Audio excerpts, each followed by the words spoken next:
From May 2010 to May 2011, I worked as a security guard at a hydroelectric dam in Virginia. It was a completely isolated location.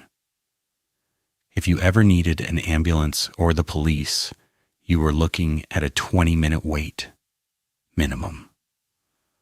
About a month into the job, one of the maintenance guys told me that most security guards quit after their first week. They just could not handle being completely alone out there at night. I told him I needed the paycheck, but deep down, I understood why the others left. The layout of the dam was massive and mostly underground. During my patrols, I had to walk the basement level.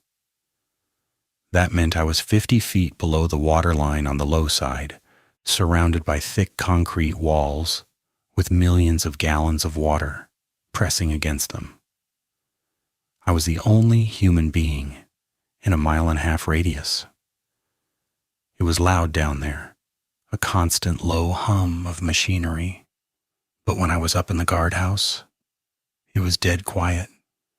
Sometimes I heard snapping branches in the woods or saw shadows moving just past the tree line. I always told myself it was just deer or raccoons. One night in late October, things changed. It was a little after 11 p.m. I was sitting in the small guardhouse at the entrance of the property, reading a paperback. The guardhouse had large windows on all 4 sides. The problem was that when the interior light was on at night, the glass acted like a mirror. Anyone standing outside in the dark could see me perfectly, but all I could see was my own reflection. Suddenly I heard a tap at the glass door. I stopped turning the page of my book. I stared at the door. I thought maybe a large moth had hit the glass. The site was locked down.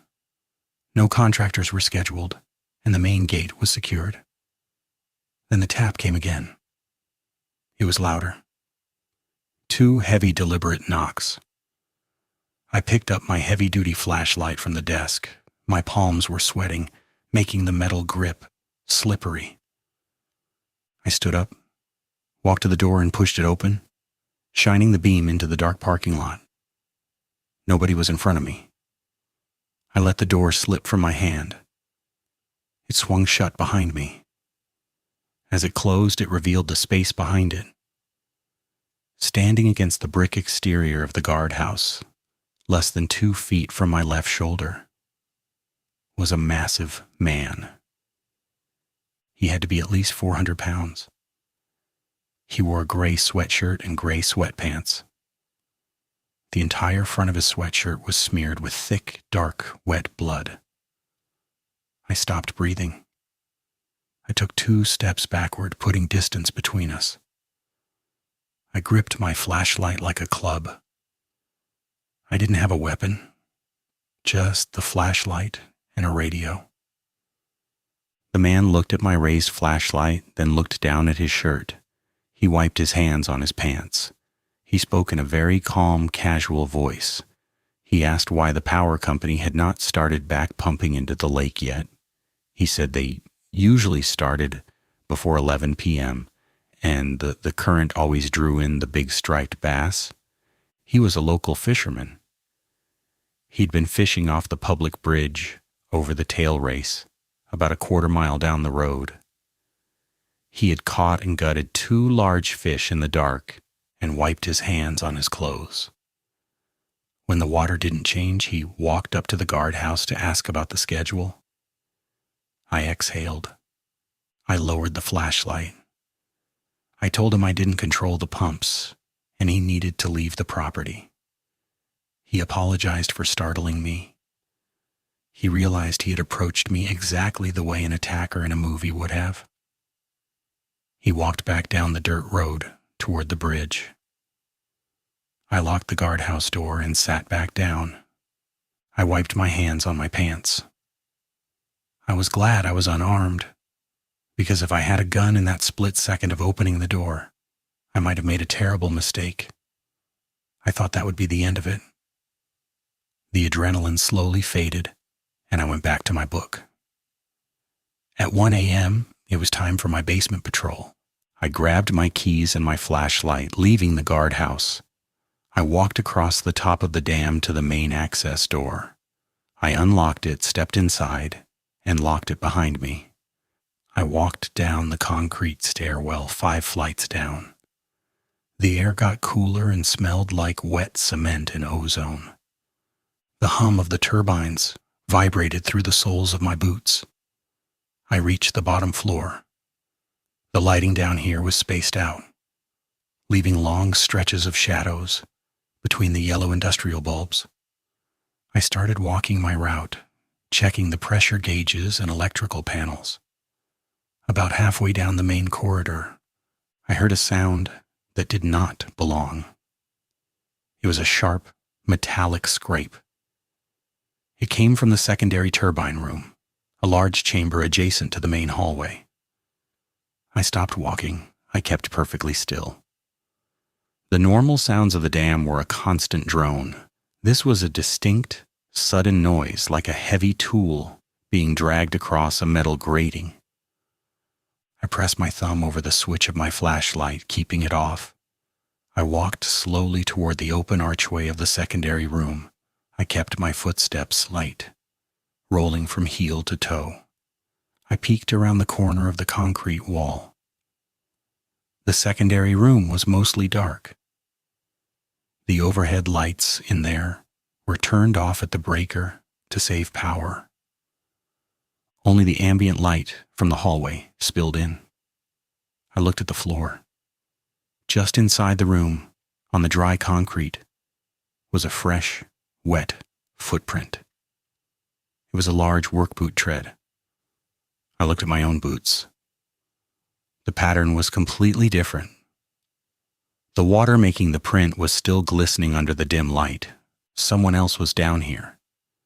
The fisherman from earlier was wearing sneakers, and he'd gone back to the road. This was someone completely different. The main door at the top of the stairs was locked. The only other way in was through a heavy ventilation shaft on the east side of the property, which had a heavy steel grate bolted over it. I took my radio off my belt. The basement had terrible reception, but I pressed the button to call the local police dispatch. All I got was heavy static. The signal could not penetrate 50 feet of concrete and dirt. I was completely cut off. I had 2 choices. Go back up the stairs and call the police from the surface, or check the room to make sure it wasn't just a maintenance worker pulling an unannounced night shift. Sometimes the day crew stayed late without telling security. I took a deep breath, filling my lungs, and turned on my flashlight. I swept the bright beam across the room. It illuminated the massive metal casing of the turbine, the catwalks, and the network of thick pipes along the walls. The beam hit the far corner behind a cluster of pressure valves. A person was standing there. He was a tall, thin man wearing dark clothes and a black ski mask pulled down over his face. He was holding a 3-foot-long steel crowbar in his right hand. He was in the middle of prying open a massive copper wiring junction box. He stopped moving the second the light hit him. He turned his head and looked directly at the flashlight beam. My grip on the heavy metal flashlight grew incredibly tight. I didn't say a word. I didn't ask what he was doing. The man slowly pulled the crowbar out of the junction box. He didn't drop it. He lowered it to his side and took a step toward me.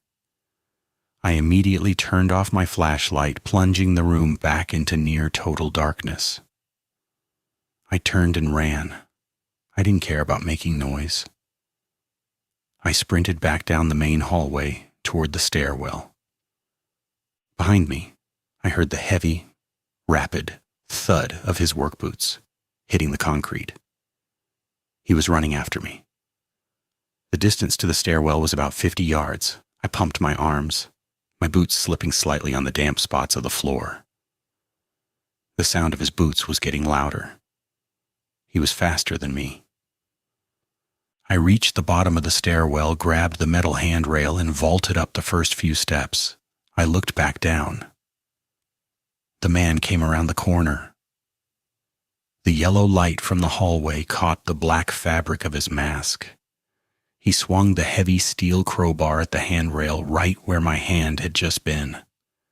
It connected with a deafening metallic crash that echoed up the concrete shaft. I scrambled up the stairs, taking them two at a time. My lungs burned. My legs felt heavy, but I didn't slow down. I heard his boots hitting the metal steps below me. He was relentless. Flight after flight, I pushed upward. I reached the landing for the top floor. I slammed my hand against the push bar of the heavy steel door, throwing my entire body weight against it. The door flew open. I stumbled out into the cool night air. I turned around instantly, grabbed the edge of the door, and pulled it shut with all my strength. The door clicked into its heavy frame. A split second later, a massive impact hit the other side of the metal door. The force vibrated through my hands. I jammed my key into the deadbolt and turned it. The heavy lock slid into place. I backed away from the door. I could hear dull, heavy strikes coming from the other side. He was hitting the steel door with the crowbar. I grabbed my radio. Now that I was above ground, the signal was clear. I called dispatch and requested emergency police assistance at the dam.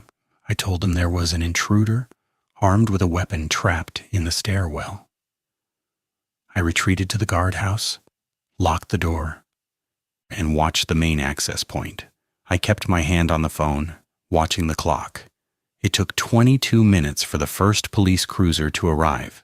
It was the longest 22 minutes of my life. During that time, the banging on the door eventually stopped. When two more cars arrived, the officers drew their weapons, and I gave them the key to the main door. They entered the dam and spent an hour searching the entire facility. They found the basement empty. The man had not stayed in the stairwell. He had gone back down, navigated the basement, and managed to unbolt a rusted drainage grate on the low side of the dam from the inside. He had escaped into the woods before the police even got there. The officers found a duffel bag stuffed behind the secondary turbine. Inside were heavy-duty bolt cutters, a battery-powered saw, and coils of thick, stripped copper wire. They also found a dirty sleeping bag and food wrappers. The guy hadn't just broken in to steal copper. He had been living down there, hidden in the dark, isolated corners of the dam. I realized that during the month I had been working there, patrolling those dark basement halls alone, I had never truly been by myself. He had been down there the entire time, listening to my footsteps and watching me walk past. I handed my keys to the lead officer. I told him to pass them on to the site manager in the morning. I got in my car and drove away. I never went back to that dam again. A little backstory first. At this time, my parents were divorced, and my dad had moved out. We have weekdays with my mom and weekends with my dad. I was around 10 or 11 years old. My mother got addicted to playing a computer game called Second Life. It is an online game where you make character and communicate with people from all over the internet. Basically Roblox, but for adults. She would forget we even existed when she was on it. She had a group of friends and chatted with them for hours. There was one guy she was really good friends with. Even when they weren't playing the game, they stayed on a voice call. She would constantly be on the phone with him, even when picking us up from our dad's house. It was a Sunday, and my mom picked us up so we could go to school the following week. I was the middle child, but for some reason, I was sitting in the front passenger seat while my two older siblings were in the back. It was late and completely dark outside, and we stopped at a fast food drive-thru for dinner. My mother was on a call with her online friend the entire time. When she was on these calls, we all collectively stayed quiet in the car. She spoke Spanish with him. She isn't Hispanic, but my dad is Mexican, and she learned Spanish in college. They went back and forth between English and Spanish while we drove. Our house was surrounded by woods near the Blue Ridge Mountains in Georgia and was very secluded. The driveway started with a small dirt patch we shared with our neighbor. After that, we had a very steep hill we had to carefully drive up, completely surrounded by thick trees. It was always pitch black. Our front door was a giant, heavy, wooden door. The door handle was just a regular knob with no lock. The deadbolt was never installed, so there was just an empty hole in the wood. Because the house was so private, we never locked the door or replaced the hardware. We were a few feet from turning into the dirt patch when my mom's friend spoke through the car speakers. He asked, "Oh, you guys are home now?" My mom stopped talking. "No, we barely pulled into the driveway." For context, my mom was still logged on to the game on our home computer. Her headset was resting on the desk. She was speaking to her friend through her cell phone in the car, but he was still at his computer. He could hear the audio coming through the open microphone in our computer room. "Yes, you are," her friend insisted. "I hear people walking around. 2 guys." My mom stopped the car at the bottom of the steep hill. I gripped the door handle. My hand started sweating. "They are talking," her friend said. "I can't make out the words, but they are right next to your desk. One of them just picked up something heavy. I heard it scrape against the wood." Mom turned on the car's high beams. The bright lights shot up the steep dirt hill and hit the front of our house. The heavy wooden front door was standing wide open. Inside the dark hallway, a thin beam of light from a flashlight swept across the wall and then clicked off. I stopped breathing. I sank all the way down to the floorboard of the passenger seat. I wrapped my arms around my knees and kept my eyes fixed on the dirty floor mats. In the back seat, my older brother stopped chewing his food. Nobody made a sound. My mom slammed the car into reverse. The tires spun and kicked up dirt before catching the pavement. She backed out fast and drove straight up the neighbor's driveway. She parked the car behind a row of tall bushes where we could still see our property through the branches. Mom told my older brother to hand over his cell phone. She dialed 911 on his phone while keeping her friend on speaker on her own phone. "They are moving fast now," her friend said through the speaker. "I hear them opening drawers. They are in the kids' room." I bit the inside of my lip. My palms slipped against the leather seats. The police arrived about 10 minutes later.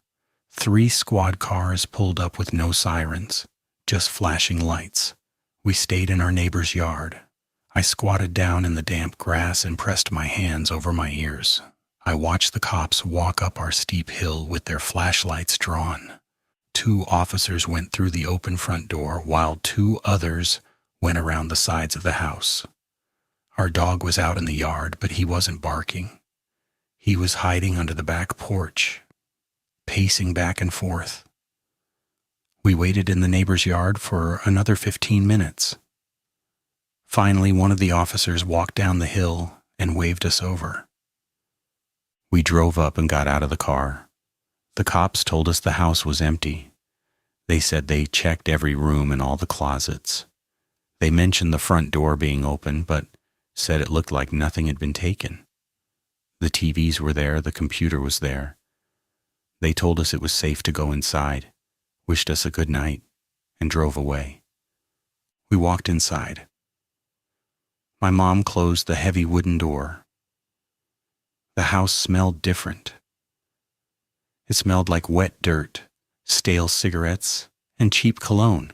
No one wanted to be alone. We all gathered in the dining room and sat at the table with our cold, fast food. I kept my hands flat on the table. My legs shook against the wooden chair. My mom picked up her phone. She took her friend off mute. "The cops just left," she said. "They didn't find anyone." There was a pause on the phone. "I know," her friend said. His voice sounded completely different now. He spoke very slowly. "I heard the cops walking through the house. I heard them talking to each other. But before the cops walked in, I heard the two men." My mom stopped opening her food wrapper. "What did they say?" "One of them looked out the window and said, 'Car is outside.' Then I heard footsteps running out of the computer room. I heard a door open and close, but it sounded like it was inside the house, like a heavy door. Then it went completely quiet before the police walked in. I looked across the dining room.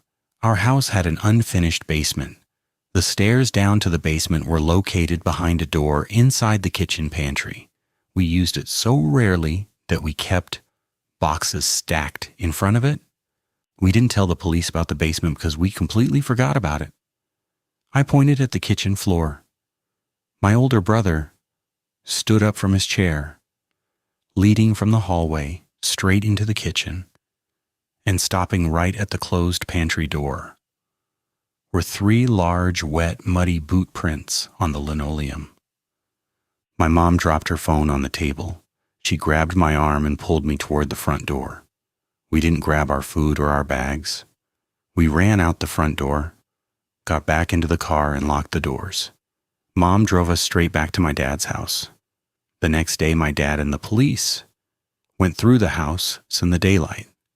They found the basement window smashed open from the inside. The men had been standing down there the entire time the police were searching upstairs, and they climbed out the window after we left. We never found out who they were, but after that day, my dad installed a metal deadbolt on the front door. I lived in a 2-bedroom apartment on the 6th floor of an apartment complex in downtown Denver. It was a decent place, and I shared it with 2 friends. Let's call them Chloe and Hannah. I shared a bedroom with Hannah, and Chloe had the other room all to herself. It was around the time of the Thanksgiving holiday, so the entire building was practically empty. Most families and students who lived on our floor had gone back to their respective hometowns to celebrate. It was eerily quiet. Chloe had told us she was going to her hometown as well and wasn't supposed to be back until the next day. So as far as I knew, it was just going to be Hannah and me in the apartment. I was working the night shift that day. I clocked out late and didn't get back to the complex until 2 a.m. I was exhausted and just wanted to crash. I took the elevator up to the 6th floor. The hallway was silent. Since we had an automatic lock installed on the main door, I didn't need to ring the bell. I just punched in the code, heard the familiar beep, and unlocked the door.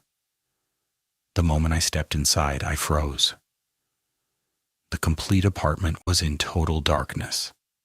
Not a single light was on. Usually we kept a small nightlight on in the living room or the hallway, but it was pitch black. It felt heavy, like the air was too thick. I pulled out my mobile phone and turned on the flashlight. The beam cut through the darkness, illuminating the empty living room. I walked carefully toward my room. "Hannah?" I called out softly.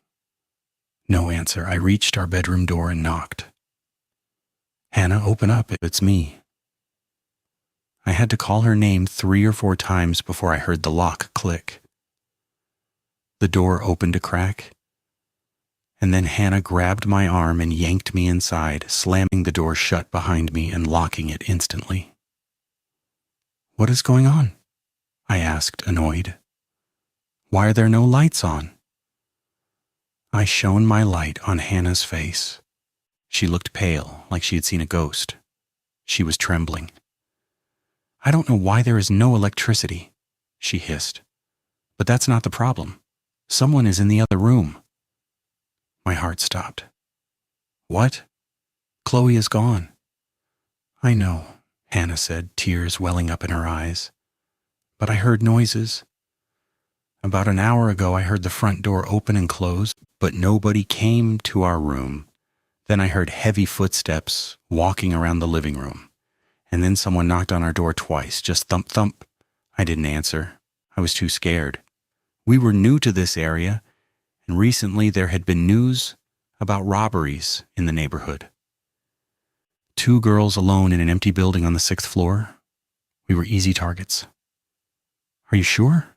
I asked. Yes, she hissed. Listen. We stood in silence. The apartment was dead quiet, but then I heard it. A faint creak from the floorboards in the hallway. I didn't know what to do. If there was a robber, were they waiting for us to come out? But we couldn't stay in the dark forever. We needed to check the electricity. If we had lights, we had an advantage. Somehow we gathered the courage. I held my phone like a weapon. We slowly unlocked our bedroom door and stepped into the hallway. It was terrifying. Every shadow looked like a man standing there. We crept to the breaker panel near the entrance. I shone the light on the circuit breakers. They were down. All of them. Someone turned them off, Hannah whispered, clutching my shirt. Or they tripped, I said, trying to be rational, though I didn't believe it. I reached up and flipped them back on. The lights flickered and buzzed to life. The sudden brightness was blinding for a second. The living room was empty. Nothing was stolen. The TV was there. The laptops were on the table. Check Chloe's room, I said. We walked toward the second bedroom. The door was shut. I reached out and tried the handle. It was locked. See? Hannah said, backing away. Chloe is not here. She has her keys with her. Someone broke in and locked themselves inside. That was the scariest moment. Knowing someone was just a few feet away behind a thin wooden door. We didn't hear any sound from inside. Just silence. We ran back to our room and locked it again. We were terrified by that time. We debated calling the police, but what if it was nothing but the locked door, the tripped breakers, and the knocking? It didn't add up. We decided to wait until morning. Neither of us slept. We sat on the bed staring at the door, jumping at every little sound. Finally, at 5 a.m., the sun started to come up. The morning light gave us a little bit of confidence. We decided we couldn't live like this. We had to confront whoever was in that room. We came up with a plan. We went to the main door and left it wide open.